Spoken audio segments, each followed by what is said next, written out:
यदि आपके भाई बहन, आपके बच्चे बोर्ड परीक्षा की तैयारी कर रहे हैं तो अभिभावक परिजन भी सावधान रहें कि बच्चों की नहीं, उनकी भी एग्ज़ाम है। बच्चों को पूरा टाइम देना है, बच्चों को उत्साहित करना है, प्रेरित करना है, ताकि वो बोर्ड की परीक्षा की अच्छी तरह से तैयारी कर पाएँ। यदि आपने अभी तक हमारा चैनल सब्सक्राइब नहीं किया है तो इसको सब्सक्राइब ज़रूर करें। और जिनके भाई बहन या बच्चे बोर्ड परीक्षा की तैयारी कर रहे हैं तो उनके लिए वीडियो है, तो आप उन लोगों तक इस वीडियो को ज़रूर दिखाएं। और सभी विद्यार्थियों से भी मेरा निवेदन है कि यह वीडियो अपने माता पिता को, अपने परिजनों को ज़रूर दिखाएं, ताकि वो आपकी पढ़ाई में हेल्प कर सके। तो चलिए दोस्तों, इस वीडियो को हम शुरू करते हैं। सभी अभिभावक परिजन ये ध्यान दें कि घर का वातावरण शांतिपूर्ण एवं खुशनुमा रहें। इसके लिए सभी को ध्यान देना आवश्यक होता है। परीक्षाओं के दौरान अभिभावकों का यह दायित्व बनता है कि वे घर के वातावरण को शांतिपूर्ण एवं खुशनुमा बनाए रखें। परिवार के सदस्य अनावश्यक लड़ाई झगड़ा विवाद ना करें, ना ही आपस में उलझें, ताकि बच्चों को पढ़ने में मन बना रहे और वे अच्छा प्रदर्शन कर सके। तो सभी अभिभावकों को इस बात का ध्यान रखना चाहिए। घर में लड़ाई झगड़े परीक्षा के टाइम पे नहीं होने चाहिए। बच्चों का ध्यान इससे डाइवर्ट होता है और बच्चे ठीक से पढ़ाई नहीं कर पाते हैं।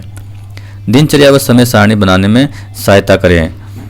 आप ये जानते हैं कि आप बच्चों से ज़्यादा अनुभवी है, आपने भी जीवन में कई सारी परीक्षाएं दी है, तो अपने अनुभव का लाभ बच्चों को ज़रूर दें और उनकी दिनचर्या और समय सारणी बनाने में बच्चों की आपको मदद करनी चाहिए, ताकि वो अच्छी तरह से पढ़ाई कर सके, अपना बेस्ट परफॉर्मेंस दे सके। बच्चों को प्रोत्साहित करना चाहिए, जिससे बच्चे निरंतर आगे बढ़ते रहें और उन्हें बेहतर भविष्य, अच्छे कॉलेज में प्रवेश के लिए बेहतर ढंग से अध्ययन करने के लिए प्रेरित करना चाहिए। पढ़ाई में उनके भविष्य के उज्जवल स्वप्न दिखाकर उनको आगे बढ़ने के लिए हमें प्रोत्साहित करना चाहिए। तुलना करना ठीक नहीं है। आप ये बात अच्छी तरह से सुन ले कान खोलकर कि अपने बच्चों की किसी भी दूसरे बच्चों के साथ में तुलना करना ठीक नहीं है।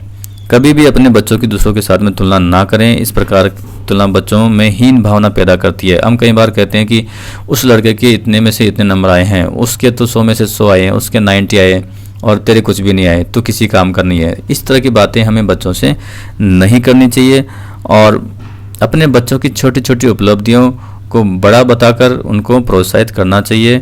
उनको उनके सामने छोटे छोटे टारगेट्स रखने चाहिए और उनको पूरा करने हेतु बच्चों को प्रेरित करना चाहिए। परीक्षार्थी से संबंधित समस्त सामग्री एक स्थान पर आप रखें। सभी अभिभावक परिजन ये ध्यान दें कि परीक्षार्थी से संबंधित उनके कपड़े हैं, ड्रेस है, ज्योमेट्री बॉक्स है, पेन है, पेंसिल है, ये सभी चीज़ें बच्चों को उनके एक ही रूम में उपलब्ध करवा दी जानी चाहिए, जिससे बच्चे मानसिक रूप से डिस्टर्ब ना रहें। सभी आवश्यक चीज़ें उनको उनके नियत स्थान पे मिल जाएं, ज़्यादा उनको ढूंढना नहीं पड़े। तो परीक्षार्थी से संबंधित सारी चीज़ें बच्चों के कक्ष में आप रख दें, तो उनको ढूंढने में समस्या नहीं रहेगी और ज़्यादा टाइम उनका खराब ना होगा। परीक्षा के दिनों में खान पान का विशेष ध्यान रखें। बच्चों को ज़्यादा तली चीज़ें, मिर्च मसाले वाली चीज़ें ना खिलाएँ और उन्हें हरी सब्जियाँ, अंकुरित अनाज आदि खिलाएं, जिससे उनका पेट सही रहे और उनका स्वास्थ्य सही रहे। यदि एक बार स्वास्थ्य खराब हो गया तो 5 से 7 दिन आपके खराब हो जाते हैं, जो परीक्षा के दिनों में बहुत ही इम्पोर्टेंट होते हैं। सकारात्मकता बनाए रखें। बच्चों के सामने हमेशा सकारात्मकता का माहौल बनाए रखें, कभी भी नकारात्मक बातें नहीं करें। आप बच्चों से कभी भी ऐसा ना कहें कि आप कुछ नहीं कर सकते, आप पास नहीं हो सकते, आपने बिल्कुल भी पढ़ाई नहीं करी है, आगे भी आप कुछ नहीं कर सकते। इस तरह की चीज़ें बच्चों के सामने ना करें, बल्कि उनको मोटिवेट करें। आप बच्चों को छोटे छोटे टारगेट्स दें। आप बच्चे को 1 यूनिट दें पढ़ने के लिए कि इसको आप अच्छी तरह से याद कर लीजिए, और उसको याद करने के बाद में फिर बच्चों को दूसरा टारगेट दिया जाए। जरूरी नहीं बच्चा हमेशा पढ़ता रहे, जब भी उसका मन करे तब उसको पढ़ने के लिए कहें। यह नहीं कि आप हमेशा बच्चों को किताब लेके बैठ जाओ। ऐसा कहते रहेंगे तो बच्चा अच्छी तरह से पढ़ाई नहीं कर पाएगा, भले ही वो किताब लेके बैठा हो, लेकिन उसका मन पढ़ाई में नहीं रहेगा। बच्चों को पर्याप्त समय देवें। आपने बच्चों को अच्छे स्कूल में रख दिया, अच्छी ट्यूशन रख दी, फिर भी बच्चों को पर्याप्त समय देना आवश्यक है। आप ये ध्यान रखें कि बच्चे क्या कर रहे हैं, कौन कौन सी चीज़ों में इंटरेस्ट ले रहे हैं। बच्चों से बीच बीच में बातचीत करते रहें, उनकी प्रत्येक बात को गंभीरता से लें, नज़रअंदाज नहीं करें। कभी कभार हल्का फुल्का मजाक भी बच्चों के साथ में करता रहें, इससे माहौल थोड़ा हल्का फुल्का रहेगा और बच्चे इससे तरोताज़ा महसूस करेंगे। बीच बीच में बच्चों को आप खेलने के लिए भी कहें। और परीक्षा के दिनों में मित्र मंडली का ध्यान अवश्य रखें। बच्चों की मित्र मंडली का ध्यान अवश्य रखें। मित्र हमेशा ऐसे हो जो पढ़ने में सहयोग करे, सकारात्मकता बनाए रखे। यदि मित्र मंडली में नकारात्मक विचारों के व्यक्ति हो तो पढ़ाई में व्यवधान और शोरगुल उत्पन्न करने वाले हो तो आप ऐसे मित्रों से बच्चों को दूर रहने के लिए कहें। ये चीज़ जीवन में बहुत ही इम्पोर्टेंट है। यदि एक बार बच्चा लाइन से उतर गया तो फिर कभी भी दोबारा वो लाइन पे नहीं आ पाएगा, क्योंकि गलत चीज़ों की बच्चों में लत पड़ जाने के बाद में फिर कुछ नहीं हो सकता। तो समय रहते बच्चों पे इस चीज़ों का ध्यान रहे कि वो किन लोगों के बीच में बैठ रहा है, कहीं वो गलत चीज़ तो नहीं सीख रहा। इन चीज़ों पर आपको ध्यान देना बहुत ही ज़रूरी है, क्योंकि आप बच्चों के लिए कितना भी जोड़ के चले जाओगे, बच्चों के लिए कितना भी बैंक बैलेंस रख के जाओगे तो वो बच्चों के लिए किसी काम का नहीं है। बच्चे उसको 1-2 साल में ख़त्म कर सकते हैं, लेकिन यदि आपने बच्चों में अच्छे संस्कार दे दिए, अच्छी पढ़ाई बच्चों को करवा दी और वो कहीं सेट हो गए तो ये बच्चे की ज़िंदगी भर काम आएगा। तो अपने बच्चों को सर्कस का शेर ना बनाएं जिससे वो शिकार करना भी भूल जाए। बच्चों को खुद शिकार करना आना चाहिए।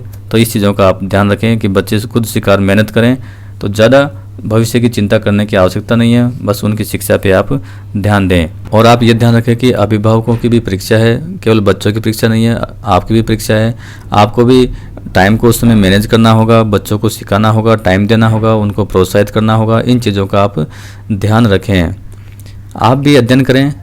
कई बार ये देखते हैं कि अपन लोग मोबाइल चलाते हैं, गेम खेलते हैं, सोशल मीडिया चलाते हैं और बच्चों से कहते हैं कि तुम पढ़ो। तो ऐसे माहौल में बच्चे पढ़ाई नहीं कर पाते हैं, उनका मन भी उन चीज़ों में करता है जो बड़े करते हैं। तो आप भी कोई उपन्यास पढ़ ले, कहानी पढ़ ले, किसी भी तरह की कोई किताब पढ़े, इससे बच्चे प्रोत्साहित होते हैं पढ़ने के लिए और फालतू उनका टाइम वेस्ट भी नहीं होता है। तो आप खुद को भी अध्ययन करना बहुत ज़रूरी है। आपको देख के और बच्चे भी पढ़ाई करेंगे। अध्ययन कक्ष साफ़ सुथरा होना चाहिए। जहाँ पे बच्चे पढ़ते हैं वो कक्ष साफ़ सुथरा होना चाहिए जिससे बच्चों का अच्छा मन लगे उसमें, और प्रकाश में भी होना चाहिए। उसमें उचित मात्रा में प्रकाश होना चाहिए, ज़्यादा अंधेरा, ज़्यादा लाइट भी उसमें नहीं होनी चाहिए। लाइट की इमरजेंसी व्यवस्था होनी चाहिए। कई बार एग्जाम के दिनों में ऐसा होता है कि किसी कारणवश हमारे घर की लाइट ख़राब हो जाती है, इससे बच्चों का टाइम ख़राब होता है और बच्चे इससे मानसिक तनाव में आ जाते हैं। मानसिक तनाव में आने के बाद में वो अपना बेस्ट परफॉर्मेंस नहीं दे पाते हैं। तो लाइट की इमरजेंसी व्यवस्था होनी चाहिए जिससे बच्चों की पढ़ाई में कोई व्यवधान नहीं आए। मोबाइल व अन्य इलेक्ट्रॉनिक यंत्रों का प्रयोग ना करें। आप खुद भी परीक्षा के दिनों में मोबाइल का प्रयोग ना करें। टीवी आदि में रिचार्ज ना कराएं जिससे बच्चों का समय खराब ना हो। यदि घर वाले सदस्य टीवी देख रहे हैं तो बच्चों का मन भी करता है कि वो भी टीवी देखें। तो इन दिनों में आपको टीवी, मोबाइल इन सब से दूर रहना है। बच्चों के पास में मोबाइल है तो उसके नोटिफिकेशन आप बंद रखें। सोशल मीडिया को कुछ समय के लिए आप बंद कर दें और दिन में एक टाइम निर्धारित कर दें कि इस समय में आप मोबाइल चला सकते हो, बाकी सारे दिन मोबाइल में टाइम ख़राब करने की आवश्यकता आपको नहीं है। तो दिन में नो सोशल मीडिया टाइम आपका होना चाहिए। बच्चों को परीक्षा केंद्र तक छोड़ने व लेने के लिए अवश्य जाएं। बच्चों को खुद ड्राइविंग ना करवाएं और उनको आप परीक्षा केंद्र तक छोड़ कर आएँ और साथ में फिर एग्ज़ाम होने के बाद में उनको लेके भी आएँ। तिथि व दिनांक, वार आदि बच्चों को अवगत कराते रहें। ये भी बहुत ज़रूरी है कि आज तारीख क्या है, उस तारीख को आपकी एग्ज़ाम है, आज इतनी तारीख है। ये चीज़ें आप बच्चों को अवगत कराते रहें। इससे बच्चों को पता रहेगा कि उनके पास में इतना टाइम है और किस प्रकार से उसको मैनेज करना है। आप बच्चों को उनका बेस्ट टाइम ऑफ स्टडी दें। ज़रूरी नहीं कि सभी बच्चे सुबह मॉर्निंग में उठ के ही पढ़ें। कुछ बच्चे ऐसे होते हैं जो शाम को भी पढ़ सकते हैं, शाम को उनको अच्छा याद होता है। कुछ ऐसे होते हैं जो दिन में अच्छा पढ़ सकते हैं।